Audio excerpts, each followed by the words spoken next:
Shalom, selamat pagi Bapak Ibu serta saudara yang dikasih oleh Tuhan.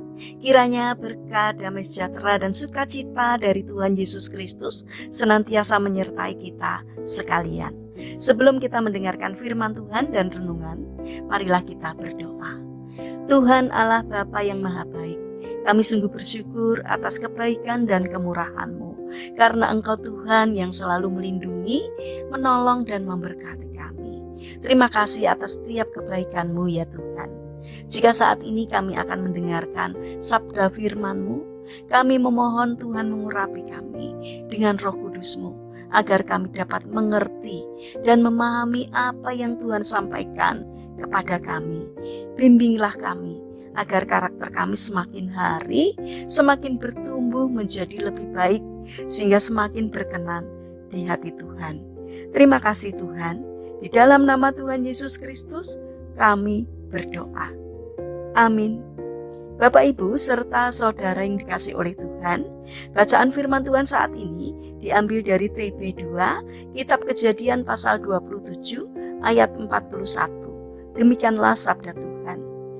Esau menaruh dendam kepada Yakub karena berkat yang telah diberikan oleh ayahnya kepada Yakub. Ia berkata kepada dirinya sendiri, hari-hari perkabungan bagi ayahku tidak akan lama lagi. Pada waktu itulah Yakub adikku akan kubunuh. Tema renungan saat ini adalah bertindaklah dengan hati-hati. Bapak Ibu serta saudara yang dikasih oleh Tuhan Yesus Kristus, di dalam Alkitab kita bisa membaca sebuah kisah menarik tentang dua orang bersaudara, yaitu Yakub dan Esau. Kisah Yakub dan Esau ini sebenarnya menunjukkan keadaan keluarga Ishak yang tidak begitu harmonis. Pangkal persoalannya karena baik Ishak maupun Ribka bertindak pilih kasih. Ishak lebih mengasihi Esau dan Ribka lebih mengasihi Yakub. Masalahnya menjadi lebih parah karena Ribka membuat kesalahan yang besar, yaitu membantu Yakub untuk mengambil berkat kesulungan Esau. Namun sekaligus di sini juga menunjukkan kesalahan Yakub, sebab Yakub mengikuti petunjuk Ribka yang salah. Bapak Ibu serta saudara yang terkasih, kita bisa melihat dampak negatif dalam kehidupan keluarga itu karena tindakan ceroboh tersebut. Dampak bagi Esau. Esau menjadi dendam kepada Yakub dan mempunyai rencana untuk membunuh Yakub. Dendam artinya memendam kebencian kepada seseorang. Begitu sakit hatinya Esau sehingga dengan adiknya sendiri dia bisa sangat benci, bahkan lebih dari itu, yaitu ada rencana untuk membunuh adiknya. Dampak bagi Yakub. Yakub harus hidup dalam pelarian. Kata lari menunjukkan tindakan yang harus segera dilakukan, tidak boleh ditunda-tunda lagi.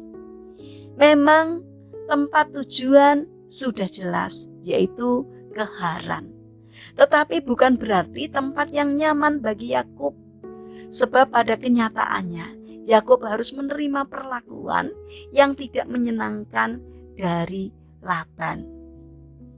Kita bisa melihat pelajaran penting dalam kisah Yakub dan Esau ini, yaitu yang pertama, kita harus senantiasa bertindak dengan hati-hati.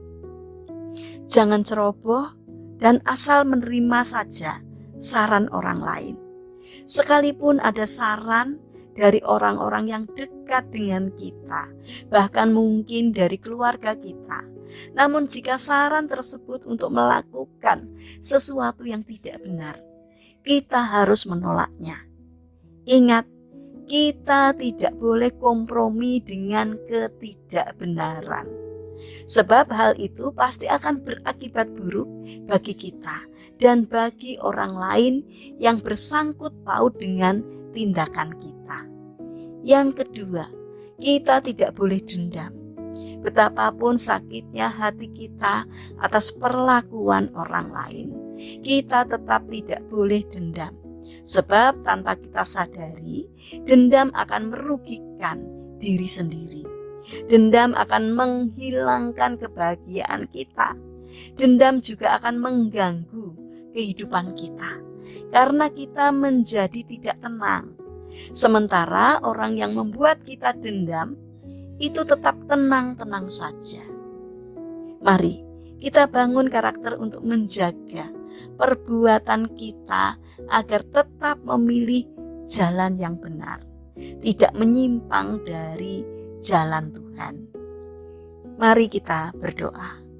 Tuhan Yesus yang Maha Baik, mampukanlah kami untuk menjaga perbuatan kami agar tidak menimbulkan penderitaan bagi orang lain, dan jauhkanlah kami dari rasa dendam atas perbuatan orang lain. Bapa yang Maha Baik, kami ingin menyerahkan untuk seluruh aktivitas kami hari ini ke dalam tangan-Mu. Kami mohon penyertaan dan pertolongan Tuhan. Berikanlah kesehatan kepada kami. Demikian juga kepada orang-orang yang kami kasihi. Kami mohon Tuhan menolong dan memberkati. Bapa yang Maha Baik, kami berdoa bagi saudara-saudara kami yang mengalami lemah fisik atau sakit. Kiranya Tuhan berbelas kasih, Tuhan berkenan untuk menjamah dan menyembuhkannya. Bapa yang penuh kasih, kami berdoa untuk pemerintahan bangsa kami. Berikanlah hikmat-Mu kepada Bapak Presiden dan juga kepada para pejabat. Kiranya Tuhan menolong sehingga di dalam menjalankan tugasnya takut akan Engkau, sehingga apa yang dikerjakannya seturut dengan pimpinan Tuhan. Terima kasih Bapa, dengarkanlah seruan doa dan permohonan kami. Dalam nama Tuhan Yesus Kristus kami berdoa. Amin. Puji Tuhan Bapak Ibu serta saudara yang terkasih, selamat berakhir pekan dengan orang-orang terkasih.